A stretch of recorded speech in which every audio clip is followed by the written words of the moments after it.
In the heart of the roaring Mediterranean, where the great empires clashed and the fear of the unknown dominated the coasts, a star shone bright. He wasn't just a naval commander. He was a living legend. Barbarossa Hayreddin Pasha, a man who combined absolute courage, tactical brilliance, and deep loyalty, became a nightmare for his enemies, a protector for Muslims, and an architect of the Ottoman Empire's naval glory. This isn't just the story of a leader. It's an epic tale of a man who made history with the sword in the ship's sail, leaving behind an indelible legacy. Hayreddin was born around 1478 CE on the island of Mytilene, present-day Lesbos, Greece, which was then part of the Ottoman Empire. His original name was Kidr ibn Yaqub. His father, Yaqub Akka, was a Sipahi cavalryman of Turkish or Albanian origin in the Ottoman army, and his mother was a Greek Christian widow of a priest.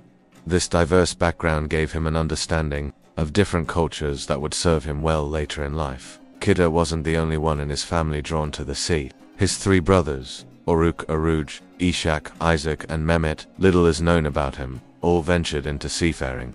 Oruç was the eldest and initially the most famous. The brothers began their lives in maritime trade between Anatolia, Levant, and Egypt, but this trade was not without its dangers. The Mediterranean was teeming with pirates, especially the Knights of St. John, later Knights of Malta, who attacked Muslim ships. The brothers turned to maritime jihad legitimate, privateering against enemies in response to these attacks. They began defending Muslim ships and attacking enemy vessels. Oruç quickly became renowned for his bravery and skill in combat, earning him the European nickname Baba Oruç or Barbarossa Redbeard, due to his reddish beard. This nickname was later inherited by his younger brother, Hayreddin.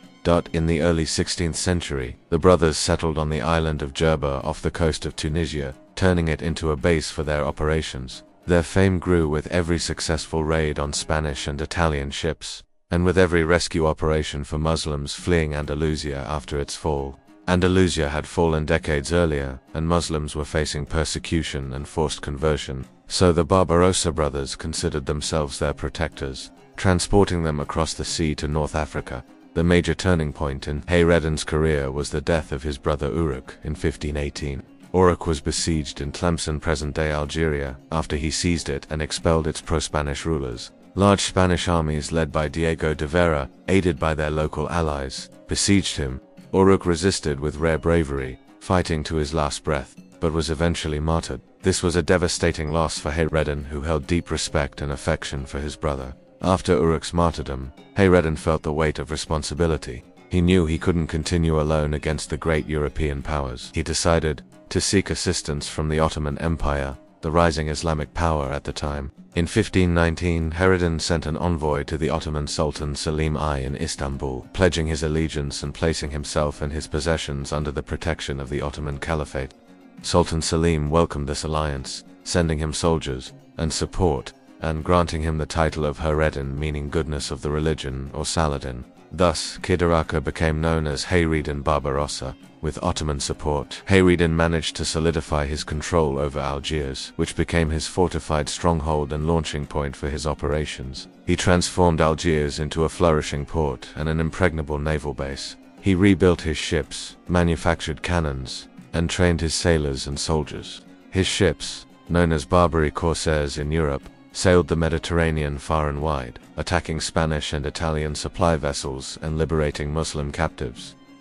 Life was a blend of fierce battles, perilous chases, and astonishing victories. He was not merely a pirate, he was a brilliant strategist. He understood the sea like the back of his hand, exploiting winds and currents to his advantage. He was known for his unconventional tactics, such as using light and fast ships to maneuver around heavy fleets and launching surprise attacks at night. Barbarossa's military genius could not be ignored. In 1533, Sultan Suleiman the Magnificent summoned him to Istanbul and appointed him Kaptan Pasha, the commander of the entire Ottoman fleet. This was an immense leap for a man who began his life as a sea merchant. Barbarossa took command of the Ottoman fleet and began its reform and modernization, leveraging his extensive experience at sea. The pinnacle of his military glory was the Battle of Preveza on September 28, 1538. In this battle, the Ottoman fleet led by Barbarossa faced the combined European fleet, the Holy League, commanded by the legendary Admiral Andrea Doria, who served the Holy Roman Empire, Spain, the papacy, and the Republic of Venice. The European fleet had a significant numerical advantage. Before the battle, Barbarossa demonstrated his tactical prowess. He studied the currents and winds in the Gulf of Arta where the battle took place. He used the terrain to his advantage, avoiding direct engagement initially, following a hit-and-run strategy to tire his enemies. When the battle began, Barbarossa skillfully arrayed his fleet. He placed his smaller, faster ships at the forefront to harass Doria's fleet, while the larger, cannon-armed ships awaited the opportune moment. Barbarossa exploited a sudden change in wind direction and ordered his ships to launch a full assault. This was a decisive moment. This surprise attack disoriented Andrea Doria, who did not anticipate such a maneuver. A fierce battle ensued. Cannons fired their projectiles, and sailors fought with swords and daggers on the ship's decks. Barbarossa himself was in the thick of the battle, encouraging his men and leading by example. His forces displayed unparalleled courage and sacrifice. In the end, the European fleet suffered a crushing defeat. The Holy League lost dozens of ships, and the rest of the fleet retreated in panic. This was a resounding defeat for Europe and a great victory for the Ottoman Empire. The Battle of Preveza was not just a military triumph, it was a declaration of Ottoman supremacy in the Mediterranean Sea. After this battle, the Ottoman Empire became the dominant naval power in the Mediterranean for several decades, and no one dared to challenge its fleet. This victory cemented Barbarossa's position as the greatest naval commander of his era. Barbarossa Hayreddin Pasha was a complex man. He was known for his ruthlessness towards his enemies and his rare courage in combat. But at the same time, he was compassionate towards his people and his soldiers.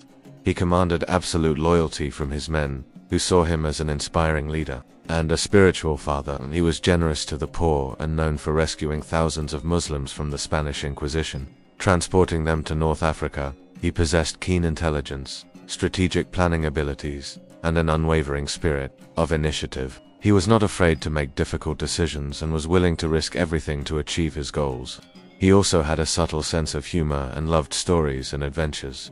On an emotional level, his relationship with his brother Oruç was very strong, showing the depth of his grief at his passing. He saw protecting vulnerable Muslims as a religious and humanitarian duty, which motivated him to risk his life. Repeatedly, Barbarossa Hayreddin Pasha passed away in 1546 at his palace in Balıkesir, Istanbul, and was buried in a mausoleum built for him that, to this day, his tomb is considered a sacred place for the Turkish Navy. Before every major voyage, Turkish sailors stopped to salute the spirit of the legendary commander. Barbarossa was not merely a pirate or a naval commander. He was a state builder in North Africa, Algeria, and a strengthener of the Ottoman Empire's power at sea.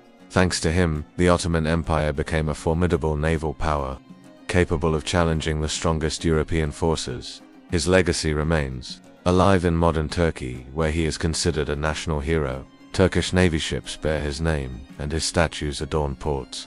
His story inspires generations, not only as a brilliant military commander, but as a symbol of resilience, courage, and determination in the face of great challenges. It is the story of a man who sailed against the current, faced waves of despair and fear, to forge for himself and his nation a glory that remains eternal in the annals of history.